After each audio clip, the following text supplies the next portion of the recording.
This piece is called Event. This piece is kind of about how to kind of deal with kind of communicative and performative ways of producing art and art practices, and I guess it's kind of like an ongoing project to kind of find new ways to kind of show and co-create and mediate art. C.J. Chandler, say my name, I'll state my claim. Don't get me wrong, I'll take you on at your own game. I state this to overstep my status, but you rate this when I fake this.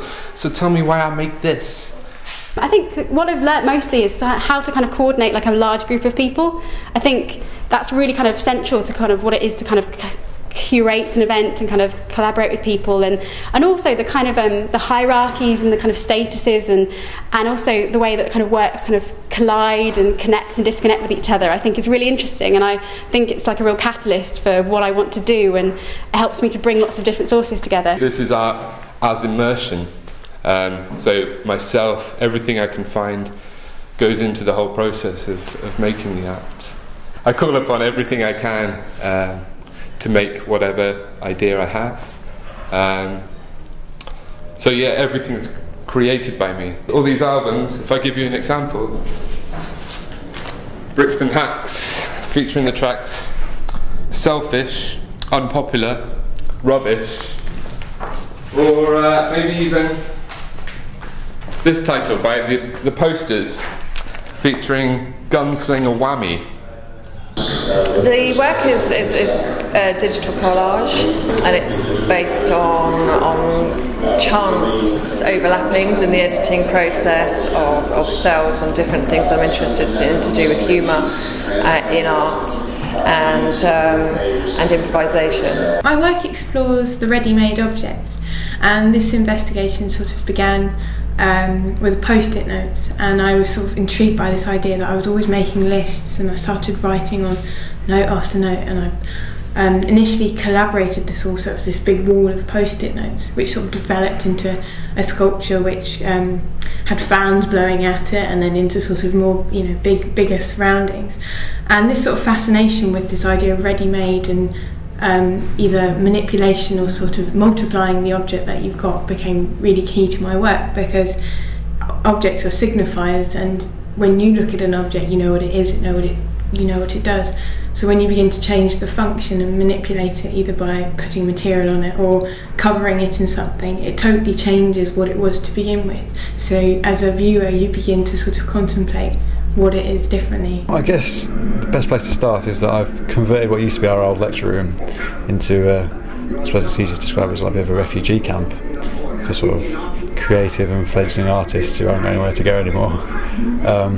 So I suppose it's a little bit personal in that sense, that it's about sort of finding a new home for these people. And the work came about over the course of the year. It's based on a series of short stories that I co-wrote with a friend back up in the Midlands. We sort of published a little book together and sent these stories out. They've all got sort of a little tiny moral message that sort of kind of sets the scene for the work. I mean, I kind of see the work as a bit of a set. You can see all the cracks and the dings, and it's not pristine, but it's got that kind of vibe when you walk in. And the stories kind of work in that favour. They're kind of the prose that set the scene, the little blurb at the beginning of a play, as it were. I get a mixed reaction between people just going, "What on earth was that?" Or finding it very mesmerising, or laughing, or finding them very absurd. So. Yeah, I get a mixed reaction, but generally, a positive one so far. But it's not my job for people to like them. I work with fiction within my work, and kind of telling tales and kind of trying to start mixing the boundaries between fact and fiction. So I was I didn't want to try and hide the fact that Pete Montford's doing his final year show. So I kind of worked with the story of the artist trying to create this final piece of work, and decided that this machine was the best way about going about it. So Pete Montford has dedicated himself to his art so far, and he's just kind of pumping out all this art at the end of it. So yeah, this machine's kind of a way of creating that story, but putting it into a kind of fantastical kind of setting. People have been really interested in the shapes that I've created, because obviously it's a sink, it's a radiator or a chair or whatever.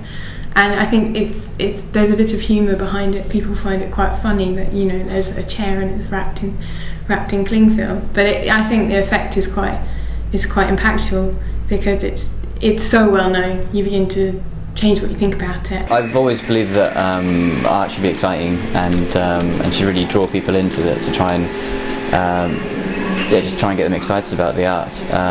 So that I kind of, this whole black and white thing is something that I've worked on for a long time, and because it's P. Montford, it's kind of part of my whole art. So I decided that there's 3 of us who are going to be painted up in our black and white faces to kind of create, and it kind of barriers off the audience and makes it difficult for them to kind of step into my world, but also makes it a bit more intriguing, I think, and kind of has another kind of layer of fantasy over the top. So you have this story, and then you have all these actors as well who are kind of interacting with the audience and kind of dragging them in a little bit and pushing them out at the same time, and just kind of creating a bit of tension, I think, between the audience and the work as well.